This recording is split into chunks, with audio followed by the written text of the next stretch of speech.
For the second episode of Event Intelligence TV, I interviewed Manny Grünenfelder from Highgate Hotels, who's based in Wimbledon, London, where one of the most famous tennis tournaments in the world is played every year.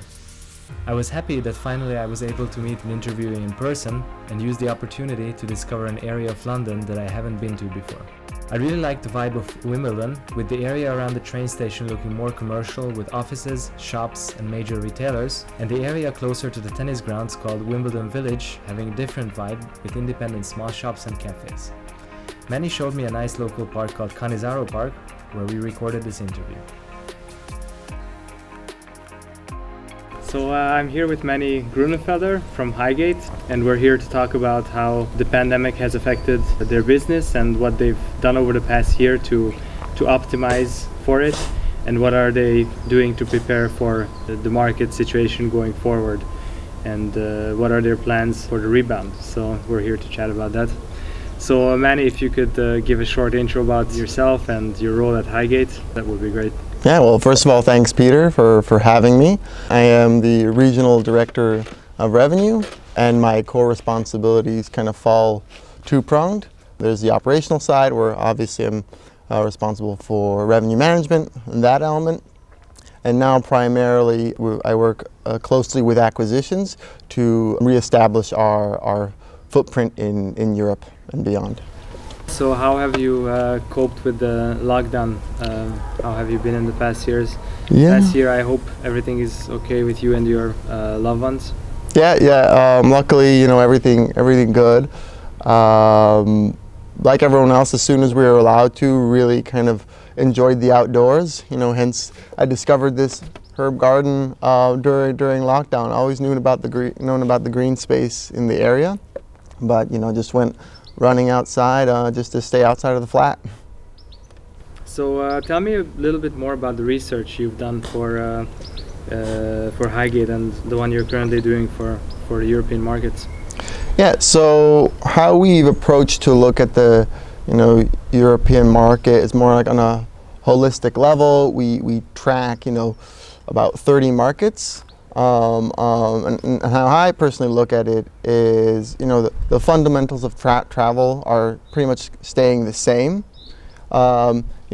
Maybe how people travel and how a hotel captures that demand, that's obviously always going to evolve. But, if you're in the travel industry, I think everyone fundamentally believes that travel is on an upward trajectory. And so the way we triangulate it and how it's always been done is you look at supply and demand, you look at the segment mix, the leisure versus the corporate, and and lastly you look at the geographic mix. And so how we've triangulated is for now in kind of, let's call it the next year or two, more short to midterm in 21 and 22, there's very limited corporate travel right now, so we index that to historic levels. To 19 or rolling 3 years, and we know it's mainly leisure demand. And then we also layer in the geographic noise. Obviously that's changing all the time. Personally, I'm waiting for that first week in May where the UK announces what's on the red list, what's amber and what's green, from both a personal level and a professional level. So that's always a moving target. But so we filter out the geographic noise and see, what's the best case scenario of business you can get if you're not getting business from XYZ regions, and then likewise on the segment level. And then honing in on supply and demand, which again used to be more of a slam dunk, but now there's a lot more ambiguity on what projects are being completed. Obviously the ones that are in construction are definitely going to finish. The majority that were kind of in final planning are most likely going to finish. But then the other pipeline, you can't really use history anymore, because maybe in certain destinations that supply pipeline will slow down. The rule of thumb we've used, which STR has kind of quoted, is kind of a 1% decline in existing supply.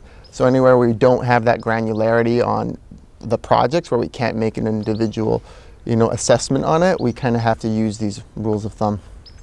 I see. So you're looking at, if I understand correctly, you're looking at different destinations from a Highgate acquisition perspective?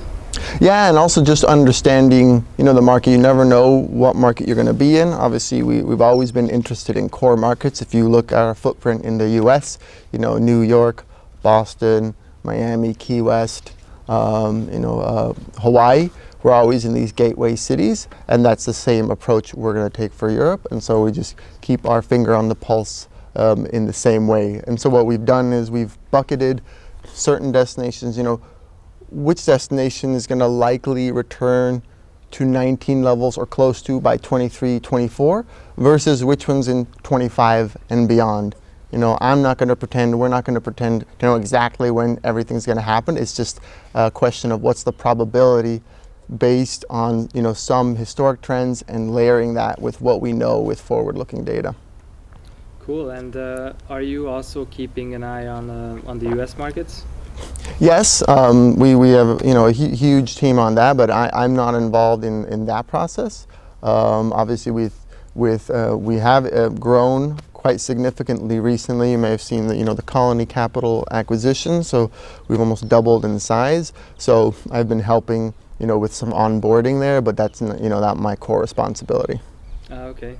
And what are some of the like the cities with the highest promise that you're looking at? We anecdotally, everyone's always going to focus on the primary cities like the London, Paris, Barcelona. Those are the key. But there's a lot more out there than that. As I said, we track like 30 cities, so it's not just those.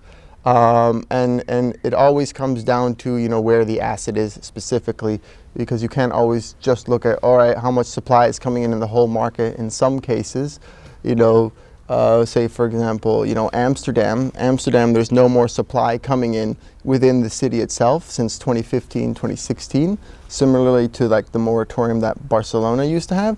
So yes, it looks like they're actually having supply coming in, but that's further out. And so if you're looking at an asset in the city, you can, in that case, say, well, what, the supply is not going to be as much of a noise, depending on, what asset class it is. How relevant do you think revenue management systems are in low demand market conditions like right now? Yeah, right, if a system is only as good as the data it has and how well you manage it, obviously, if you have no pickup coming in or anything, there's only so much an RMS can do. I'm a complete believer in automated pricing in the future, and how we look at it is to layer in additional data to the system that it's not aware of. And so right now, at least what we did immediately was you set floor pricing. At the end of the day, from a cost perspective, which is definitely an old school way of looking at it, but at the end of the day, you got to, well, how are you breaking even? And then also just from, your product and the area, what the pricing is, and it kind of helps to stop that race to the bottom. And so that's how we approach kind of revenue management, and it's got to be ready to go. And every RMS system that we work with, they've all been making new iterations on the algorithms, because obviously they need new tweaks, because the booking window has honestly really shortened. We thought 7-day used to be short. Well, welcome to 3-day, 1 day. I know my parents are asking me, when are you going to visit me? I'm like, I'm going to tell you when I'm on the plane. I'm getting the same question. So when are you coming in the summer? And I'm like, that's not up to me. So what was the single most significant change that Highgate implemented from a revenue management perspective since the start of the pandemic? Yeah, if every asset is so different, but if we would pick one thing that we did across the board, and I think everyone did, was 100% flexible booking. Been listening to the World Aviation virtual conference now. Every CEO from EasyJet to JetBlue to Air France, they talk about that. That's the key thing that customers want now, that flexibility, because there's so much ambiguity, and it's probably going to stay for quite a while. We'll see, but definitely for the short to mid-term, I could definitely see some scenarios where it's a resort that gets a lot of demand. Here in the UK, the Cotswolds and Lake District was fully booked over the summer. If you're in that situation, you probably don't need flexible booking, because you're getting the domestic traveler that's not likely to run into any travel issues. But overall, that's kind of what we rolled out, and then being ready to capture the demand once restrictions lifted. That was the other piece. We knew that booking window was going to be short, so definitely making sure your RMS is in place, that you might react quicker than the RMS because you're going to get the news before the bookings come. So just being on top of the systems at that point. Was there a shift in weight of data sources you use from historical data to forward-looking data in terms of forecasting? I think the industry as a whole has always kind of been using historical data, just more due to a reason of availability of good forward-looking data. That there have been products coming out now that are starting to integrate forward-looking data anymore, like ForwardStar, OTA Insight with the flight bookings and all that. And I think that's definitely the way forward to focus more on forward-looking data and that funnel. However, I think right now, and depending on what region you're in, there's always some forward-looking data, but you got to be aware of the sample size.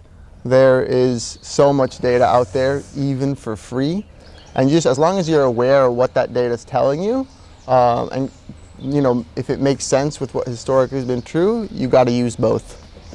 All right, so we had to move because of unplanned lawn mowing. How does Highgate differ from other operators in Europe and the US? Yeah, I think we have the unique institutional knowledge to bring both branded and independent experience and executions, and we also have very quick turnaround times. We work with 30 to 60 day plans where a lot of the crucial stuff is literally happening on the first 3 days. So in a fast-paced environment, we thrive in that, and we like to bring on our experiences and apply them to both branded and and independent. Personally, I really like the independent aspect to it because I see there's a lot of flexibility there, but I also love finding the levers you can pull on the branded level, and just using those two sources to make the best execution possible. So as a next question, I wanted to ask, what do you think will be the significance of event data as markets will start to recover? Yeah, I mean, we're all waiting for, right? We want events to happen. So event data is going to be key.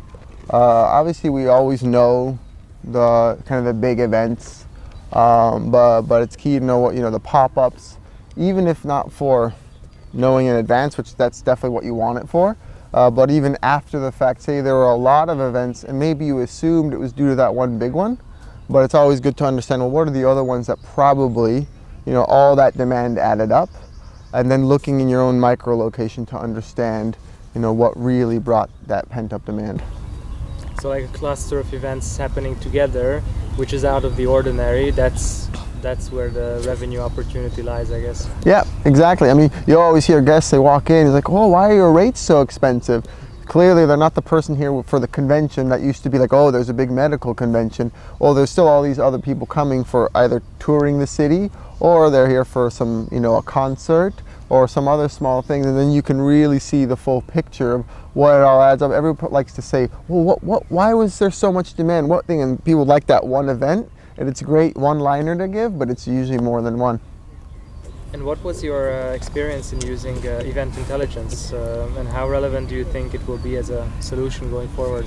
Yeah, so I first started using it in Boston, and that's where that kind of anecdote comes from. We all used to know our citywides, they always come at the same time. And then we'd always kind of be scrambling beforehand, like, oh, what happened on this random Tuesday? Yeah, Tuesdays are strong, or what happened on a Saturday? So event intelligence really allowed us to hone in on it. Obviously you try and keep, your ear on the market. You should know events popping up, like say if, Adele was at Fenway or something like that. And you always hear about those, but it's usually these smaller events you don't know. And then we used it in Europe too, and it was really key because you also got attendance, a link right to the site, and so then the ones you've then flagged, because honestly you get inundated with data, all these events, and that way you make sure you're not missing any, and you can hone in on what you think is relevant for your micro location and track that event. I actually found an email sent to you from when we set up Boston Park Plaza first with Barry. Like he was key in a few key features that he told us in the beginning what to implement. So that was an important start for us, Boston Park Plaza. Yeah, Highgate in Boston. Yeah, no, definitely. Boston was key, and it was great for us when we had our portfolio in Europe. You know, tracking multiple markets is not always easy. You know, and so I personally always know what's going on in London, but then to also know what's in Prague or Paris or Barcelona, you got to get some help there, and something like event intelligence is a great way to leverage so that you know what's happening in your market. And how is Highgate preparing for the recovery from a revenue management perspective? The key word of the year everyone uses, pivot. So just be ready and adaptable. And we're really looking at now more granular than ever, like each asset on its own. I think that's the key here to adapt. If you don't try some new strategies or try new technologies, you're not gonna. It's impossible to evolve, and I think this is a key time where I even think, say, owners will be more open for you to try something, because you're like, you know what, we're starting from the bottom. Before it'd be all this, there's risk of displacing, people are scared of trying things new. I think this is a unique opportunity to try new things, because the baseline is unfortunately so low, but it gives you an advantage to really try something new out, and I think that'll be key in staying ahead then once things come back to normal. And on a personal level, what event is on the top of your list once it will be out here in the UK? Yeah, I mean, obviously see family is key, but outside of that, I love playing basketball, so I got a club, playing with my buddies again, and having a pint afterwards at the pub. That's what I'm mainly looking forward to. Sounds good. I booked a concert ticket since over a year. British band, I don't know if you know them, the Libertines. They're going to be playing at the O2 Kentish Town. Nice. So, December 18th in my calendar. Okay, yeah. I hope. Yeah, you should be good. December 18th. You should be good to go. I don't dare to say anything anymore. But hopefully, yeah, we should be good. Have you developed in any area personally in the past year, personally or professionally? Yeah, I mean, I think on a personal level, just kind of getting up early and working out in the morning. I used to try to leave that in the evening, which would then lead to a lot of absences in doing any kind of exercise. Professional level, just more reading. Had a lot more time to read. Read one book specifically on forecasting called Super Forecasting. I found it very interesting, by Philip Tetlock. Look it up. It's a little older, but I think still relevant, and helped me kind of think of things, really the big picture, and how you hone in on the right variables. Thanks for that recommendation. I put it on my Goodreads list, so I'm going to be looking at that hopefully soon. Yeah, we should chat about it. Great. So thank you so much for the conversation and for sharing your thoughts on Highgate, on how Highgate is doing during the pandemic and your plans. And it was great to chat with you and be able to discover a new area of London, Wimbledon. Yeah, of course. Thanks for having me again, and looking forward to enjoying this Friday, this beautiful day.